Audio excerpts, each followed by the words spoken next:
ಭಕ್ತರ ಮನೆಗೆ ಇದ್ದಾಗ ಹೋಗಿ ಆಶೀರ್ವಾದ ಮಾಡುವಂತ ಪೂಜೆ ಇರಬಹುದು. ಆದರೆ ಭಕ್ತ ಬಿದ್ದಾಗ ಅವರ ಹತ್ತಿರ ಹೋಗಿ ಎಪ್ಪಿಸುವಂತ ಮಾನವ ಧರ್ಮದ ಕಾರ್ಯ ಹಾಕೊಂಡು ಅವ್ರ ಬಗ್ಗೆ ಎಂಥ ಒಂದು ಶಕ್ತಿ ಇತ್ತು. ಅವರು ಲಿಂಗೈಕ್ಯರಾಗಿ 73 ವರ್ಷ ಆಯ್ತು.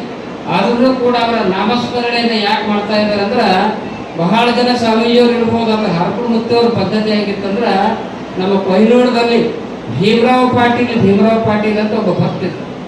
ಬಹಳ ಶ್ರೀಮಂತ ವ್ಯಕ್ತಿ, ಆದ್ರ ಕಡೆ ಬಡತನ ಬಂತು. ಹರಪುರ ಮುತ್ತವ್ರು ಕೊಯ್ನೂರ್ಗೆ ಹೋಗ್ತಾ ಇದ್ದಾರೆ.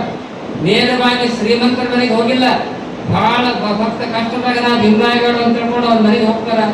ಮನೆಗೆ ಹೋದಾಗ ಒಂದು ಸೇರ್ ಹಿಟ್ಟಿನಿಂದ ಚಪಾತಿಯನ್ನ, ಒಂದು ಸೇರ್ ಹಿಟ್ಟಿನ ಚಪಾತಿ ಮಾಡಬೇಕು, ಅಪ್ಪೋರಿಗೆ ಉಳಿಸ್ಬೇಕಂತ ತಿಳ್ಕೊಂಡು ಅವನ ಹಣ ಇಲ್ಲ.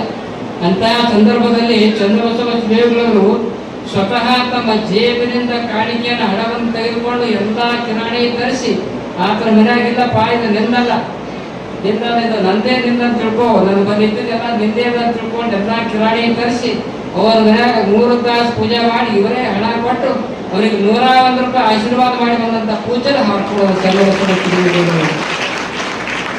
ನಾಮಸ್ಮರಣೆಯನ್ನು ಯಾಕೆ ಮಾಡ್ತೀವಲ್ಲ ಅಂತ ಅದ್ಭುತವಾಗಿರ್ತಕ್ಕಂಥ ಶಕ್ತಿ. ಭಕ್ತರಿಂದ ವಿತ್ತವನ್ನ ಕೇಳುವಂತಹ ಗುರುಗಳಿರ್ಬೋದು. ವಿತ್ತ ಅಂದ್ರೆ ಸಂಪತ್ತು. ಭಕ್ತರಿಂದ ವಿತ್ತವನ್ನ ಕೇಳುವಂತಹ ಗುರುಗಳಿರ್ಬೋದು. ಆದರೆ ಭಕ್ತರಿಂದ ವಿತ್ತವನ್ನ ಕೇಳಲಾರದೆ ಭಕ್ತನ ಚಿತ್ತವನ್ನ ಶುದ್ಧಿ ಮಾಡಿದಂತ ಮಹಾಯೋಗಿ ಆರ್ಪೂಡದ ಚನ್ನಬಸವ ಯೋಗಿಗಳು ಎನ್ನುವಂತ ಮಾತನ್ನು